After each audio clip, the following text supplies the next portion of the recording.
Breaking. Prince William just boycotted Starmer's Commonwealth Day reception, refusing to stand in the same room as the Prime Minister who attacked his father. Palace sources confirmed the Prince of Wales declared he will not legitimize his government after Starr's latest assault on the monarchy. And what happened next has triggered the worst royal political crisis since the abdication. If you want to witness the royal family's unprecedented rebellion against a sitting prime minister, hit that subscribe button right now, because this changes everything about British politics. Here's what sparked this explosive confrontation between Crown and government. Yesterday at 2:30 p.m. Prince William was scheduled to appear at Starr's Commonwealth Day reception at Lancaster House. 300 dignitaries, 40 ambassadors, and international media were waiting. But 15 minutes before his arrival, the prince's office delivered a devastating message. His Royal Highness would not attend any event hosted by the current Prime Minister. The cancellation wasn't about scheduling. It was about principle. William had drawn his line in the sand. But Foreign Secretary David Lammy wasn't warned about this royal boycott.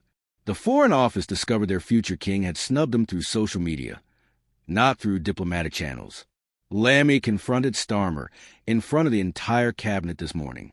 The shouting match lasted 20 minutes before Rachel Reeves intervened. The primary explosion came when Prince William released an unprecedented personal statement at 8 p.m. last night. His exact words were extraordinary.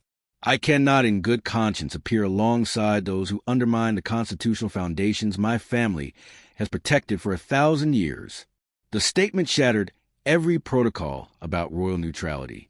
Within hours, every constitutional expert in Britain declared this uncharted territory.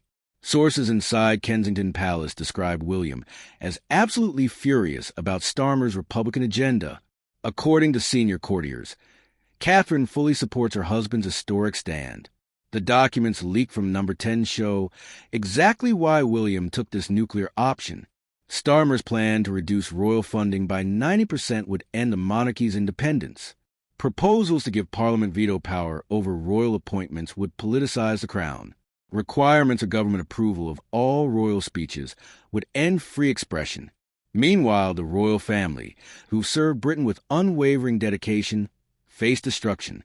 Princess N, who completes 600 engagements yearly without complaint, was visibly emotional yesterday. Her lifetime of service to Britain is being repaid with constitutional vandalism. While and dedicates every waking hour to charity and public service, Starmer plots to destroy her family's role. We're talking about politicians with approval ratings in single digits, attacking an institution supported by 78% of Britain. The contrast is so stark, so fundamentally unjust that even Republican voters are switching sides. Jenny Harrison, a lifelong Labour supporter from Newcastle, joined the monarchist movement yesterday. Lord Stevens, the former Met Police Commissioner, called Starmer's actions constitutional treason. But then something unprecedented happened that nobody saw coming whatsoever. Princess Catherine can let her early years symposium rather than share platform with government ministers. At a private meeting with charity leaders, she made her position crystal clear. The royal family stands united in defending our constitutional role, she declared with quiet steel. The princess reportedly told supporters that some battles are worth any personal cost. Palace insiders reveal Catherine is coordinating with Sophie Annan on further boycotts. Senior royals are preparing for prolonged confrontation with Starmer's government. The optics are catastrophic for a prime minister now opposed by Britain's most popular public figures. The dominoes started falling immediately after William's boycott became public. The pound dropped 6% as international confidence in British stability evaporated. £23 billion got wiped from the FTSE as markets priced in constitutional chaos. Commonwealth nations are reconsidering their relationships if Britain abandons constitutional monarchy. The hashtag Number William was right has been trending globally with 8 million posts per hour. Support for the monarchy has surged to its highest level since the Platinum Jubilee.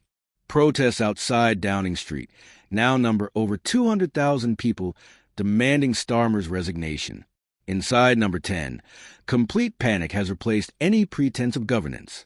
Culture Secretary Lisa Nandy allegedly called Starmer politically suicidal during this morning's emergency meeting.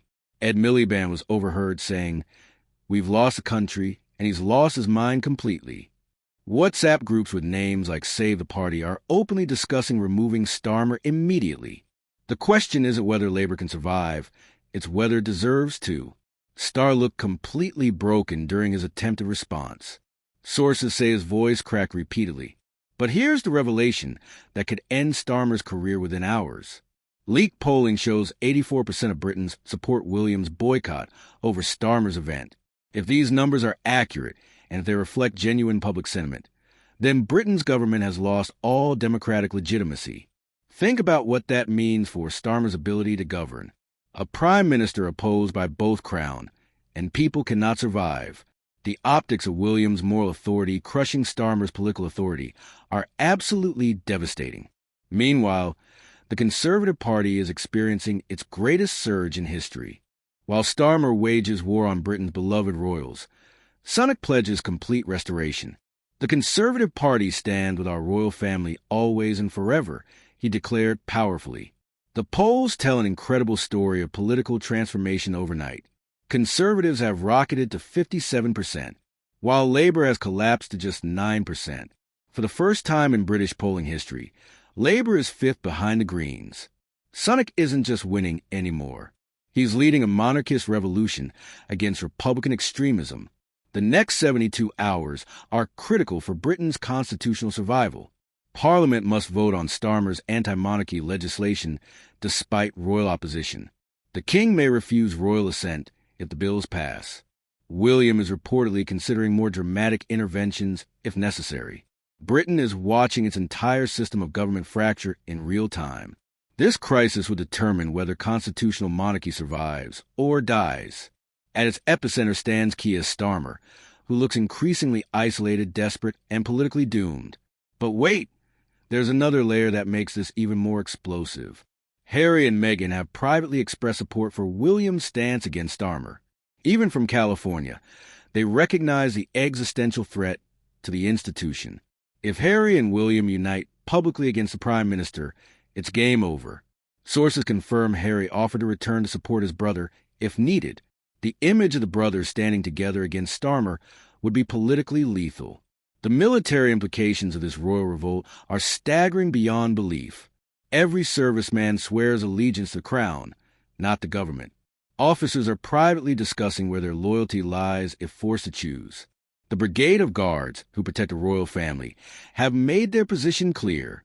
Military sources confirm the armed forces would never act against the monarchy.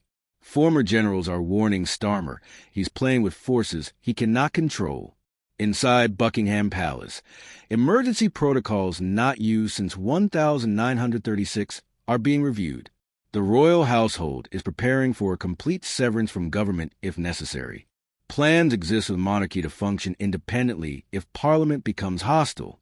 The duchies of Lancaster and Cornwall could fund essential royal activities without government money. Constitutional experts confirm the monarchy predates and could outlive parliamentary democracy itself. These contingencies haven't been considered since Charles I's execution. The Church of England has thrown its complete weight behind the royal family. The Archbishop of York declared that attacking the monarchy threatens Britain's Christian foundation. Bishops nationwide are using Sunday sermons to defend the crown against government assault. Westminster Abbey announced it will refuse any state ceremony involving Starr's government. The visual of empty churches during state occasions would humiliate any prime minister. Britain's established religion is choosing crown over parliament. International reaction has been swift and universally supportive of William. President Biden's administration praised William's principled stance for constitutional stability. Australia's Republican movement has suspended activities not wanting association with Starmer's extremism. Canada's Prime Minister declared full support for our future king's position. Even President Ron called William's boycott courageous defense of institutional dignity. Starmer stands completely isolated while the world rallies behind William. But here's what nobody's discussing that could trigger immediate crisis. If William boycotts the state opening of Parliament, the ceremony cannot proceed. Without royal presence, Parliament lacks constitutional authority to begin sessions. The Prince of Wales could effectively shut down Westminster by refusing participation. Constitutional scholars confirm there's no precedent for Parliament functioning without royal involvement. William holds a nuclear option that could end Starmer's government instantly. The security services are quietly preparing for potential constitutional breakdown scenarios. MI5 has increased protection for all senior royals amid unprecedented threat levels. Intelligence officials fear extremists might exploit the crisis for Republican violence. Counterterrorism units are monitoring multiple groups planning anti-monarchy demonstrations. The Met Police confirm they cannot guarantee order if protests escalate further. Britain faces potential civil unrest unseen since the poll tax riots. Business leaders are demanding immediate resolution before economic catastrophe becomes irreversible. The City of London warned that constitutional uncertainty threatens Britain's financial center status. Major corporations are freezing all UK investment until stability returns. International law firms are relocating partners away from London's legal uncertainty. The economic cost of this crisis already exceeds £50 billion. Britain cannot survive prolonged confrontation between Crown and government. So here's the question that matters above all others. Can Starmer possibly survive after Prince William publicly boycotted him? Will the entire royal family refuse cooperation until he resigns? Or will this crisis end the monarchy itself? What do you think happens next in this unprecedented confrontation? Should William go further and demand Starmer's resignation publicly? Will the king dissolve Parliament to protect the crown? Drop your thoughts in the comments below.